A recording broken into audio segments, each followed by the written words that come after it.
Okay. Welcome back, everybody, to Building My Legacy. It's so good to have you back with us. And Kate, it is so good to have you back with us again today. We are continuing our series on where do you find resilience? How do you find resilience in the workplace and in life in general? And today we're going to take her three concepts, her three principles of resilience, or finding resilience, by first recognizing our feelings and the events that are happening, reflecting on them, and then redirecting what it is that we're feeling and how we're responding into a constructive manner. So, and we're going to look at that in relation to procrastination. And I think right now with, I think procrastination is one of those hard things. When I have a task that I don't like, it's so easy to procrastinate. And, one of the things I had to learn years ago was put the ones you don't like at the top, because if you don't put it at the top of the list, you're not going to get it done. But let's talk about procrastination, because, boy, it can get the best of all of us. Yes, I'm definitely excited to dive into this topic of using my 3 R's to get a handle over procrastination. And I've got to admit, I had a bit of a giggle when I saw on my calendar, I had calendared time to make notes for this episode for you all. Guess what I felt like doing? Procrastinating on it. I was like, I wanted to pick up my phone and check Facebook or make another coffee or tidy up my desk or go on my email and just, quickly send one more message. And I think that's also the sneaky thing. Sometimes we'll go and take action or do something else that kind of somewhat feels productive or useful. Oh no, but I tidied up my desk or I sent out more emails, and we try to convince ourselves that we're not really procrastinating. But if you're not following through on the task that you said you were going to do, you had scheduled to do, you had calendared to do, that needs to get done by a particular time, then you are procrastinating, period. If I was meant to be making notes and I was on my email instead, I was procrastinating. And I really don't think, Lois, that there's a human on this earth who doesn't struggle with procrastination sometimes and, spiraling into that overwhelm of feeling like, I have so much to do and I really need to get this done, but you just can't seem to find the motivation to do it. And in fact, I actually know that there really isn't a human who hasn't been here before. I know it's a struggle everyone can relate to, because I just want to let you all know and just remind you something about your brain, because you know that I always love giving a little fact and understanding about how our brain functions. And the first one is just to know, at the most basic level, our brain is always functioning off what's called the motivational triad. So the motivational triad is basically our brain's unconscious instincts that it's really working off to help keep us alive. And that drives us automatically to want to do 3 things: to seek pleasure, avoid pain, and exert as little energy as possible. So this means that, of course, our brain would rather go and chat with our colleagues in the lunchroom, or check our phones, or scroll Facebook, or clear out our inbox, or go get something to eat, or clean our desk, do anything which uses less brain power than the task we might have to complete instead, like finishing the big sales report or putting together that big proposal for a client. So your brain naturally is always going to be tempted to do something that is simple and easy over something that makes you sit down and use brain power and focus and a lot of conscious thought into completing that task you've got to get done. So I just want us to say that so you're not judging yourself for constantly choosing Facebook over facing your client's report. Not a sign of anything being wrong with your brain. In fact, a sign of a healthy human brain. But of course, Lois, to achieve any goal you want, whether it's at work, in your relationships, in your finances, in hobbies, whatever your goal is, you will not achieve it by just listening to this primitive, let's just seek pleasure part of your brain. Because think about it. The reason that thing is a goal, is a task on your to-do list, and not yet something you've achieved, is because action needs to be taken on it, right? Often uncomfortable action. Because goals by default require deliberate effort, or else it wouldn't be a goal, because you've already would have achieved it. So goals take action, right? Uncomfortable action, because it often requires deliberate concentration. So that primitive, what I call like the instant gratification toddler part of your brain is always going to think it's a terrible idea and will initially chuck that tantrum of like, don't do this. But of course, the good news is we don't have to just listen to the toddler in our brain. In fact, we can coach it. You can talk to it, compromise with it, entice it to want to play along with you to get that hard thing done. So of course, I want to show you how to do this using my 3R strategy, which we've previously explored in all these episodes, and Lois is now an expert at. I'm very, very proud of her. But I want to show you how you can use these to help end your anxious cycle of procrastination once and for all by finally getting to the root cause of it and changing it for the better. So what's that first R, Lois? Recognize. That is it. So we want to really recognize our own thoughts, what we're thinking in that moment when we feel that temptation to procrastinate in that moment, and how they really are the cause of the anxiety and the overwhelm or the frustration that is leading you to procrastinate, right? Because they're the top three kind of emotions, or sometimes unmotivation, but you know that we will feel some sort of anxiety, overwhelm, frustration. Something is going to cause that feeling to then want to make us distract ourselves away. And we just really got to recognize, what are we thinking in that moment when we feel that temptation come over us? Because the temptation, when I work with a lot of my clients on, why you procrastinate, and, I'm sure a lot of listeners can relate. It's like, well, we want to blame something out there. Like, oh, well, it's how long our to-do list is, or how many tasks we have to get done, or, it's because this task is so hard, or this or that. We think it's something out there that's causing us to want to run away or not do it. But the good news is about this step of recognizing your own thoughts is you recognize, like, hang on a second, I'm the one ultimately causing my own anxiety or overwhelm here, not my actual to-do list, not my actual report that I've got to write. And that, of course, is when we get our power back to change this. So as I've always explained, recognizing is literally separating out the pure facts of your situation to recognize your thoughts about it. So for example, you might think you're feeling anxious and hence procrastinating because you have so much to do and not enough time.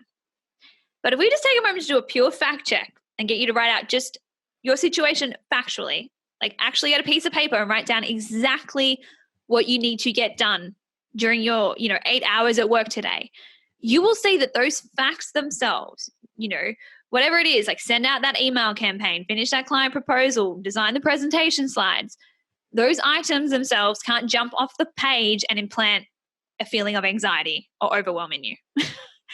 They just sit there on paper. So all of our stress and overwhelm are the thoughts that are triggered when we look at that to-do list. And there could be a million different ones. Like our possibilities of what we're going to think about are endless, of course.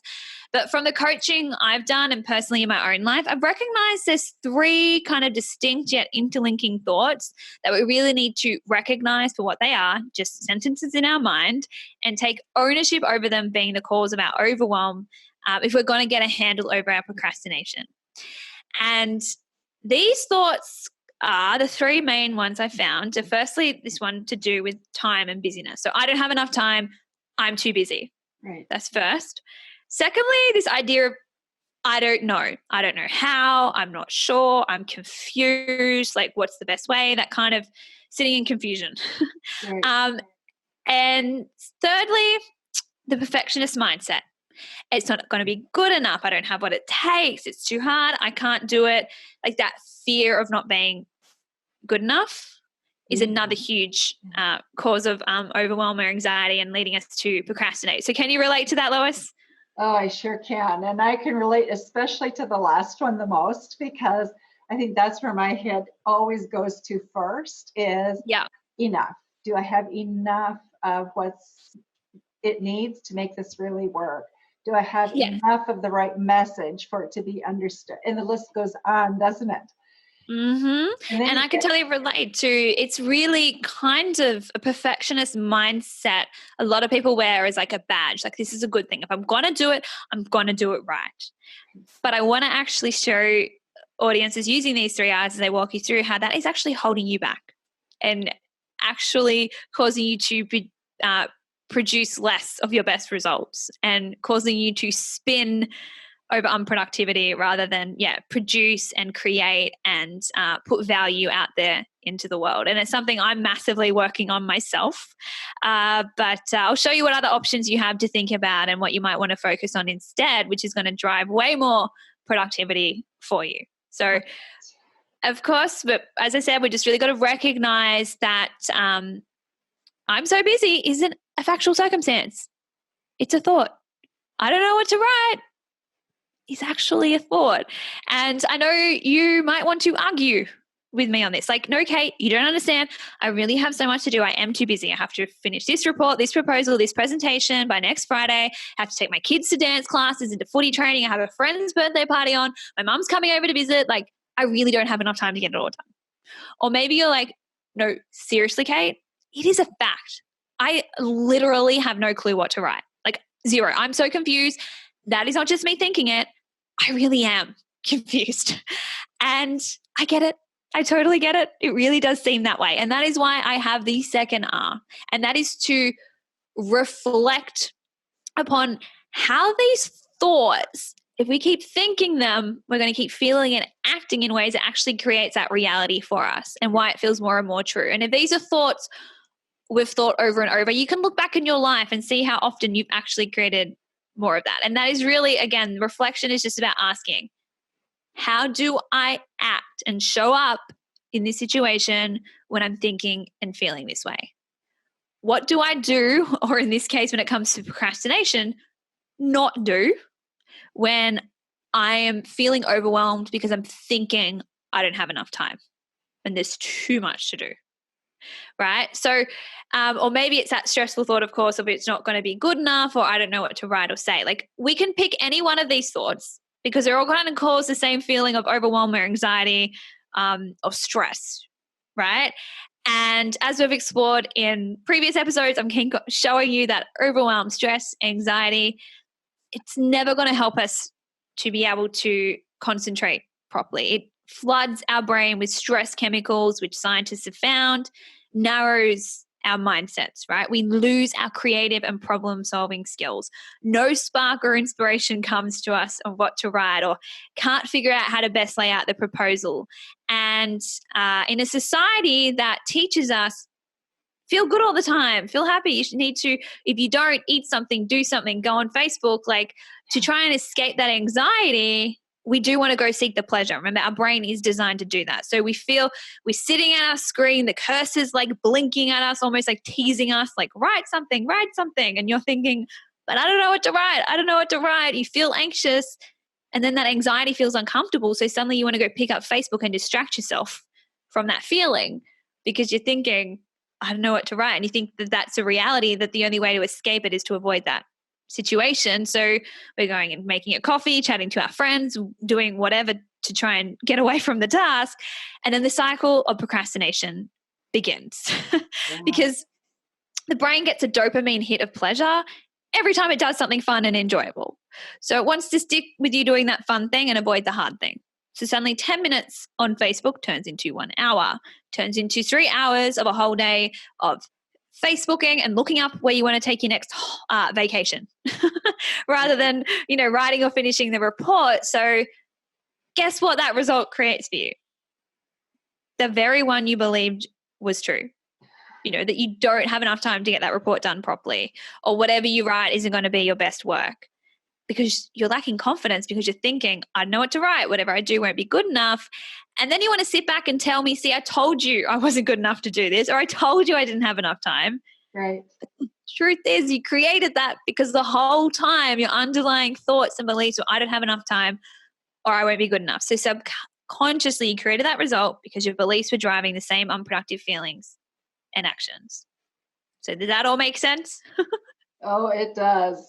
And yes. It becomes such a vicious cycle, doesn't it? Yes. And it's one that we think we can't break because we think it's the reality we're in. Like, oh, I am just too busy. I really don't know what to write. But we need to there's sentences running through your mind. We need to recognize them. We need to take responsibility for them. We're big kids now. We can do this. And so we just we want to recognize it's all coming from our thinking. reflect upon how your outlook is always going to determine the outcome of the situation, always. Because what you produce at work is based on what action you take, and this action or inaction is based on how you're feeling, which is coming from your thinking. And I know this sounds overly simplistic, but that is the honest truth. Taking control of our anxiety, and therefore taking control of how much we do or don't procrastinate, doesn't mean changing what's on our to-do list, doesn't mean changing positions to take a role at work with less responsibilities. It is changing the way that we think about the task before us and our abilities to complete them that will begin to change what you feel, what you do, and the results you begin to create for yourself. Because honestly, think about this, everyone. What if you believe the exact opposite of these thoughts? Like, I'm not saying you have to, but just entertain the possibility in your mind. If we went to a land where you really did believe that you had enough time to get everything done, would you be running around in this anxious flurry feeling completely out of control? What about if you really believe that you do have what it takes to produce a great report that is going to fulfill your client's needs? Would you be reaching for your phone or scrolling Facebook constantly if you did believe you knew exactly what to write for the open section of your proposal? Not likely, right? You're far more likely to feel motivated, to feel confident, to sit down, to concentrate for 1 hour if you did believe you knew what to write, if you did believe you did have the time to get it done. So completely different action and result from the same circumstance, from those same facts, right? And that's all because you changed your internal world and how you're feeling because you shifted how you're thinking. Because motivation, determination, focus are all more helpful emotions that are going to drive more productive actions and outcomes for you, right? And this is all something that you can create for yourself by committing as many times as you need to over and over again. This third and final R, which of course is to redirect. That is it, to our more empowering thoughts and what you can control. And of course, they do have to be somewhat believable.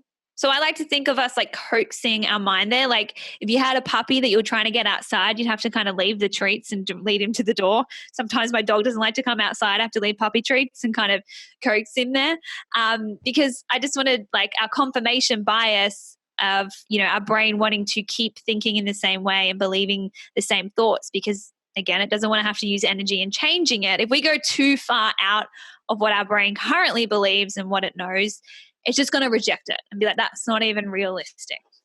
Right. But what I want to pass along are just some more balanced, realistic, useful thoughts that you might find more helpful to keep repeating and redirecting your mind to. I know it really helps me in ending my procrastination. And in fact, this is exactly what I used to make sure I sat down and did my notes for this episode rather than losing myself in the world of Facebook.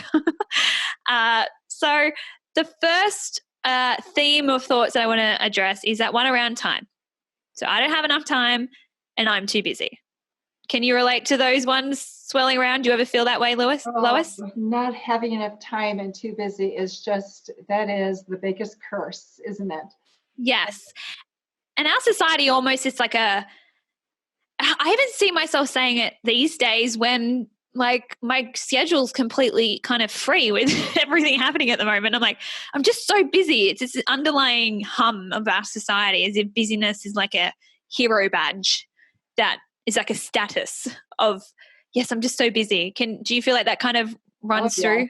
And so what's interesting is you can go to places where older people are retired and living together, and you'll say, how was your day? I don't know, I'm so busy. You kind of look and you go, just really, really, really what? Yeah, but right? That's the thing, right? Like our brain is just on autopilot and we don't pay attention to it. It's just going to keep thinking the same thoughts and we don't even stop back and like go, wait, what? Like I'm just telling myself that now. I'm like, you're really not. Like I'm choosing to put things on my list right now that I can use my time productively. But the problem with busy is that when we say it, it makes us feel like we're stuck at the effect of our lives and acting in this victim mode. Like, oh, there's just so much to do. I'm so busy. And it never drives our most powerful and productive action. So let me chat you through a few things that I've learned about time and quote unquote busyness, which I found really helpful. And that was firstly for someone to kind of show me time is relative. Like it's not a constant thing. It's a bit of a mind trip, this one, but how it was best explained to me is, Lois, think about this. Is 1 minute of you sitting on the couch watching your favorite TV show. What's your favorite TV show? Oh, you know what? I'm not a good example for this because I don't watch television much. But I'll tell you what I am known for within my family is I make sure everybody sees all of the James Bond movies. I love James Bond. Oh, there you go. Okay. So you were sitting there one relaxing evening watching your favorite James Bond movie. Think about doing 1 minute of that versus 1 minute of running as fast as you can on a treadmill. Do you experience that minute? Does it feel exactly the same amount of time to you? Oh, no. Not really. No, not at all, right? Like think about how long 1 minute feels on the treadmill versus 1 minute on the couch. They're very different, right. Okay?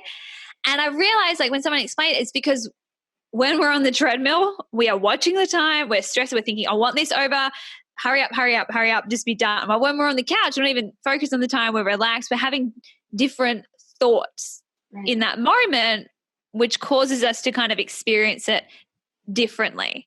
And that's when I really realized that time is in our minds, and busyness isn't a reality, a circumstance out of us. It's a mindset that we have. So taking charge of our time is really about taking charge of our mind and redirecting and focusing, focus our brain on believing these thoughts instead. Because remember, at the end of the day, we all get the same 24 hours in a day. So these are some of my thoughts I like to redirect to. And firstly, it's just acknowledging there's no such thing as not enough time. Like there really isn't.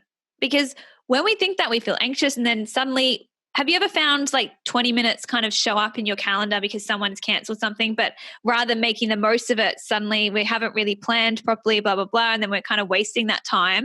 And then we're going to look back and be like, see, I didn't have enough time to get everything done. But because you weren't focused on solving for this question, which is, how can I make enough time to do what matters?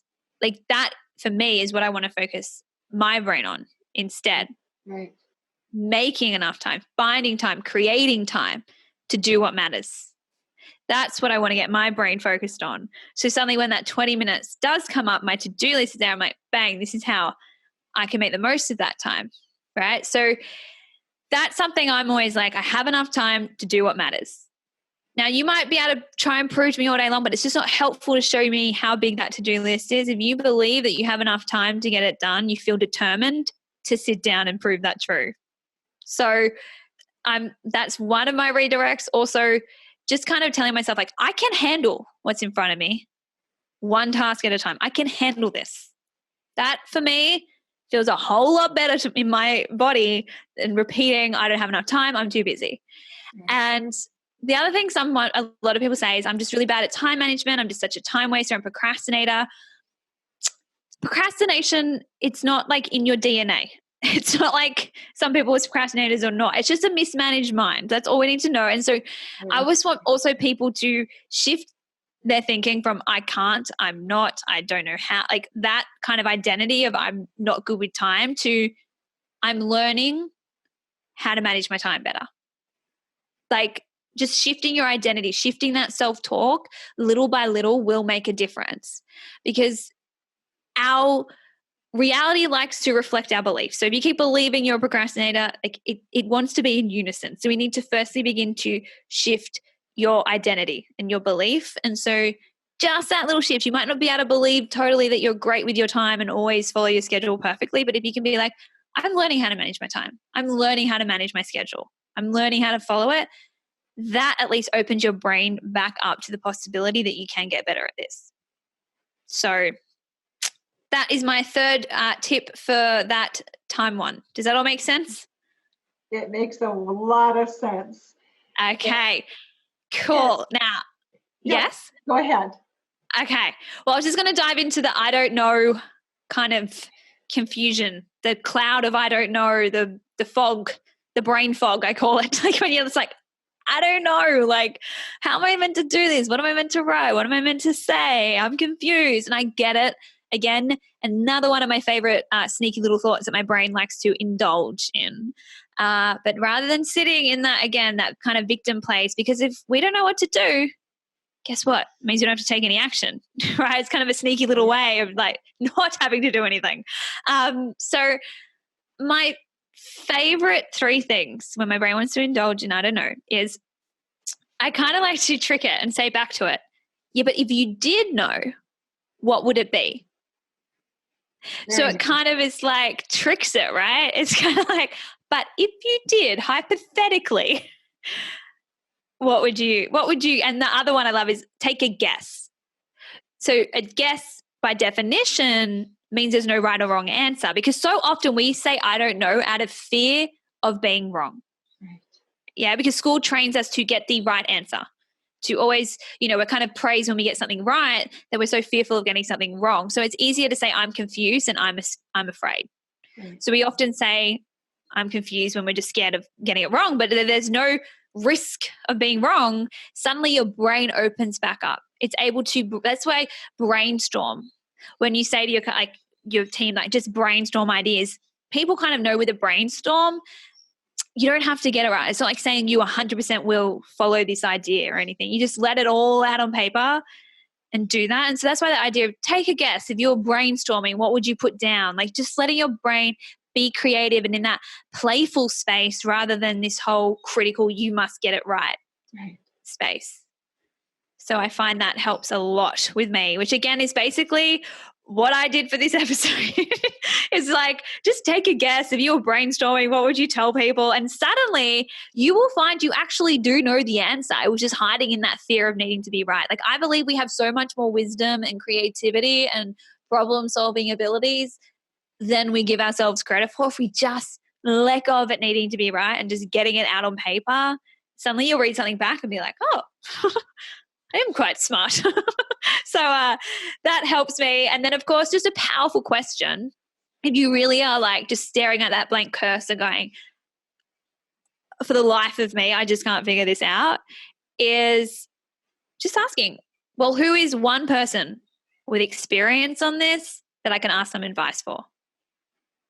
Just reach out for help. We live in the world, firstly, of Google and YouTube. Like I feel like 90% of the world can be figured out on that platform. But also remember, you're in a team, guys. It's never those who learn the most are those who ask the most questions and all of that. And that's what I want to dive into with this 3rd and final redirect. But I think it's rather than I don't know what to write, it's who's someone who might be able to help me figure it out. Just getting your brain solving for a powerful question is always better than dwelling on what you can't do. It's like, well, there is someone out there who can help me. Who's that one person? And don't let your brain say, I don't know. Then say, take a guess. If there was a person, who would that be? Yeah. Exactly. Yes. You've already got the hang of it, Lois. So I think that is going to help you become way more productive. And suddenly what you could have spun all over, I don't know. Suddenly by the end of the day, you're going to have an outline, a draft, some idea, some brainstorm, something to give to your boss and say, this is my best guess from the information and my own awareness and my own abilities and my own understanding.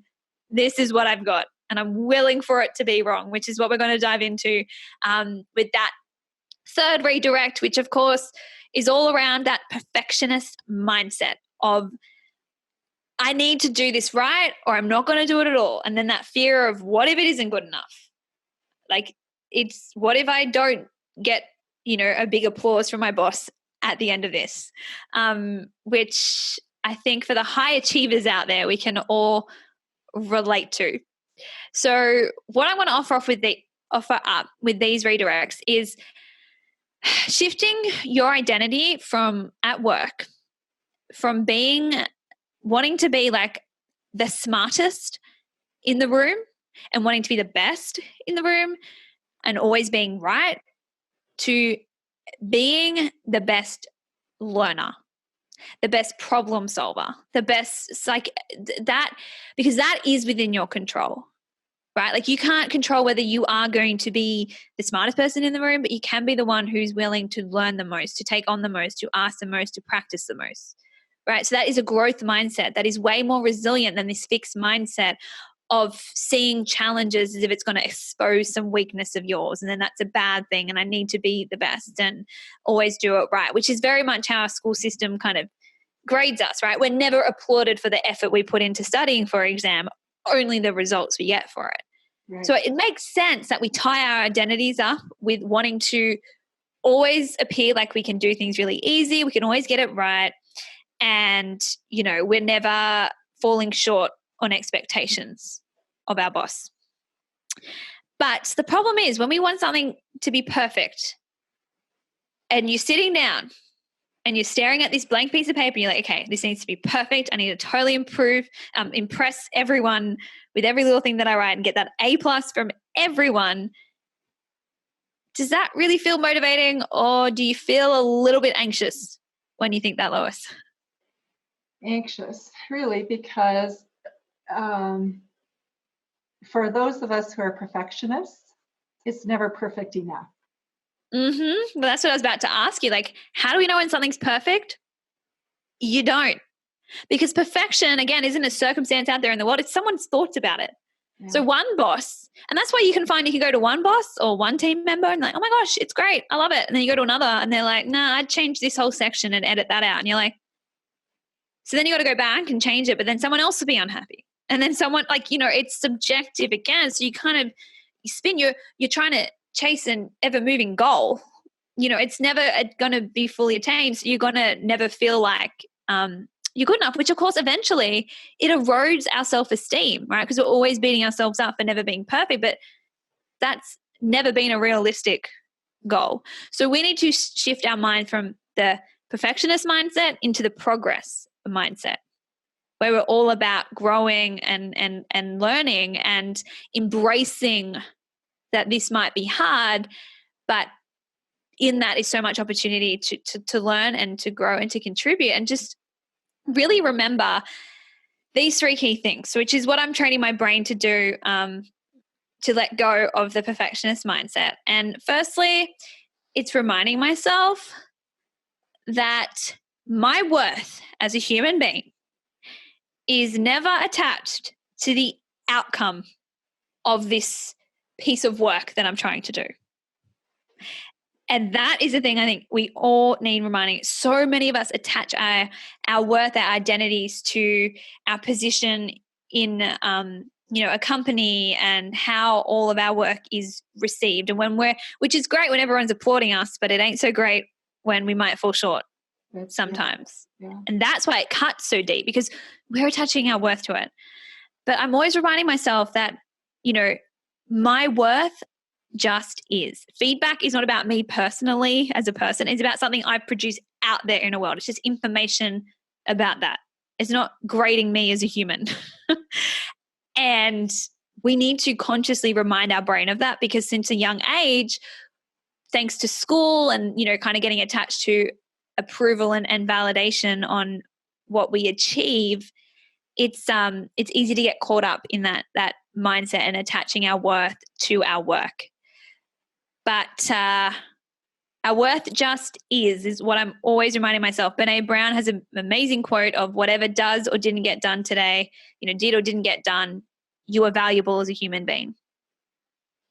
We just need to remind ourselves of that way more often than what we do. And the next thing I would love to remind myself when I'm trying to write something and I'm like, oh, but I'm not sure if this is good enough. Should I say it differently? Should I say it that way? And I'm kind of spinning over one sentence, is just reminding myself, done is better than perfect.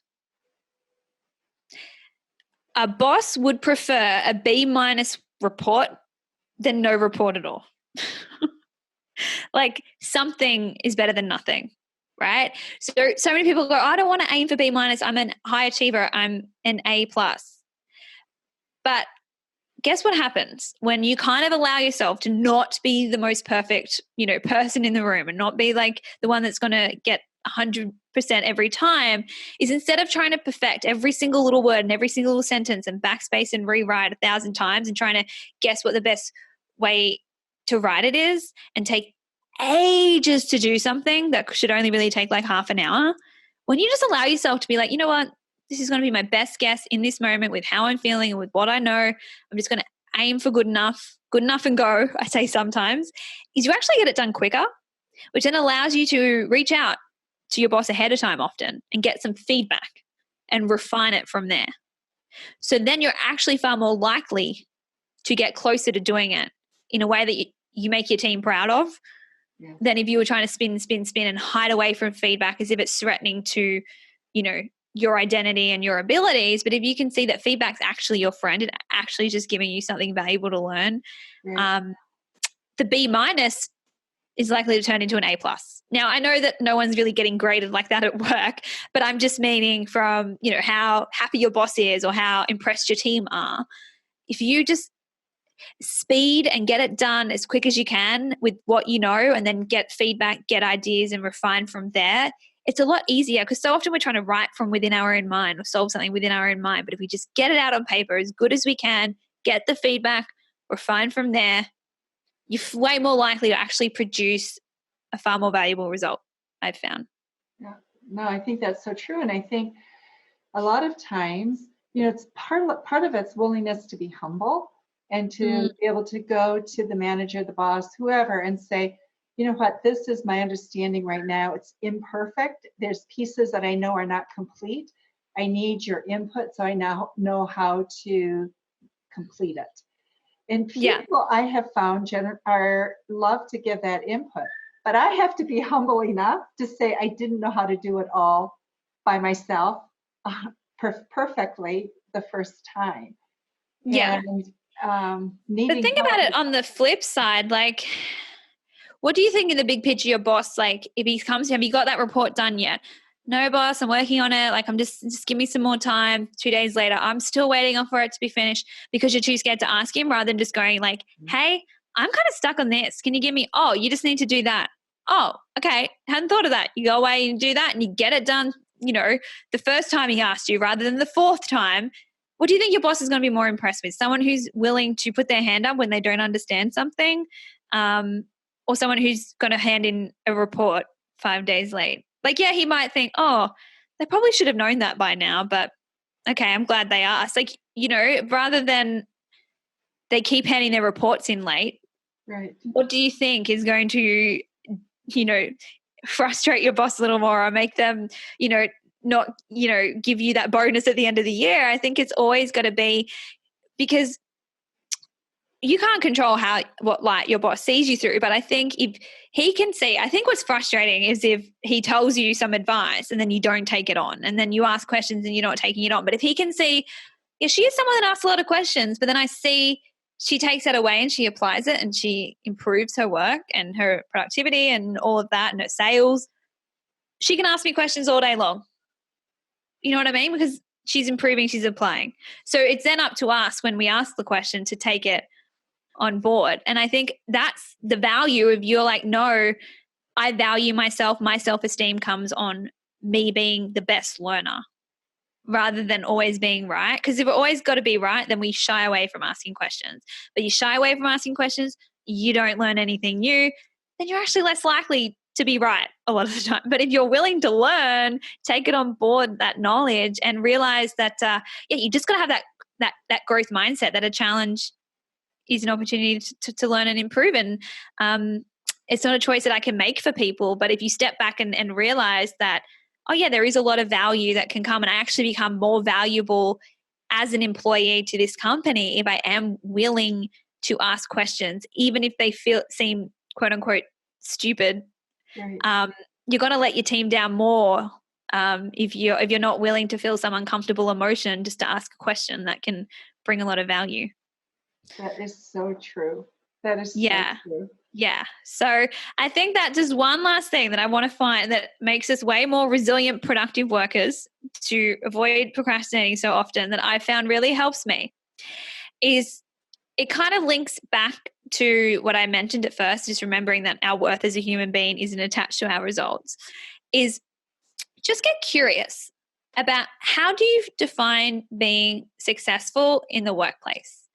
Because I found where you'll find a lot more motivation and resilience and tenacity you need to get your work done and to follow through on things is to define success on things within your control and value your input more than just the outcome of a project, right? So we are not ultimately in control of how a client is going to receive something that we give them, right?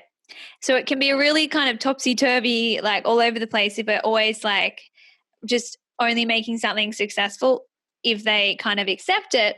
But if you kind of wrap your identity again more around success is being a hard worker, being a learner, not putting unrealistic expectations on myself and valuing myself for more than just a number, but being someone who collaborated and asked hard questions and put in the extra hours, then if that client still says no at the end of it, you won't deem yourself a failure because you've been successful as who you want to be in that workplace and as an employee and as a teammate for everyone that you're working with.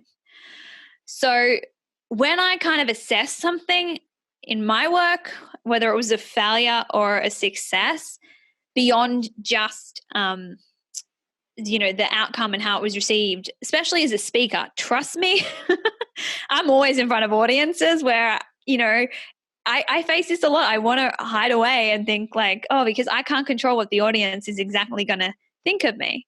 But some way more useful questions to kind of assess whether something was a success or not, I've found is things like, did I ask for help from someone more experienced when I needed it? Was I open to feedback and ideas? Did I write what I believed in and give that project, the best of my ability that I had at that time? And most especially, did I forgive myself when I noticed that I was procrastinating a little and then chose to use these 3 R's to get myself focused again?